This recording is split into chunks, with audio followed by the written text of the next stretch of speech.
Bawat linya sa inyong balat at bawat puting buhok ay bahagi ng hibla na naghahabi ng ating kasaysayan. Sa bagong Pilipinas, hangad natin na mabuhay ng may ginhawa at dignidad ang ating mga matatanda.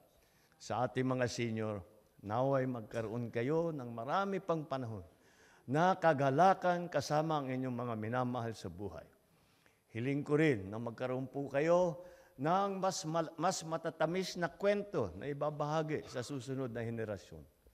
Sapagkat sa huli, ang ating mga senior ang nagdala ng liwanag sa ating mga tahanan. Ang mga senior ang nagbigay ng gabay sa taong bayan patungo sa tagumpay ng ating inaabot dito na bagong Pilipinas.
Sa lahat, pinalawig lang yung batas.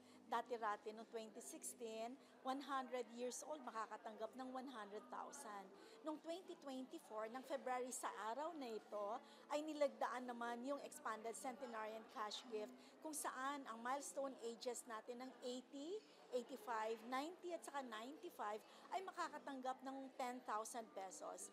But heto, March 17, 2024 ang effectivity nito.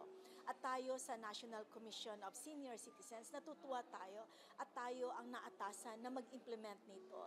Dahil ang komisyon na ito ay talaga namang siyang dapat nangangalaga, nangangasiwa para sa mga benepisyo, mga rights at kung anong mga kailangan ng ating mga nakatatanda. Malaking bagay ito sa kanila. It's not really about the finance. Well, of course, 10,000 is 10,000.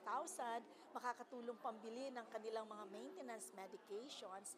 But it's more than that. It really is a showcase of how the government, yung pamahalaan natin, sa kultura natin, na talagang pinapangalagaan natin yung dignidad ng ating mga nakakatanda. Kami ay talagang taus-puso nagpapasalamat sa ating Pangulo at sa lahat po ng ating mga policy makers at lahat ng ahensya ng gobyerno, lalong-lalo na ang local government units. Kasi nga naman, sila ay talagang todo suporta sa ating programa para sa ating mga nakatatanda. And for all of this, sa amin pong mga kasamahan sa komisyon, kami po talaga ay nagpapasalamat sa ating Pangulo.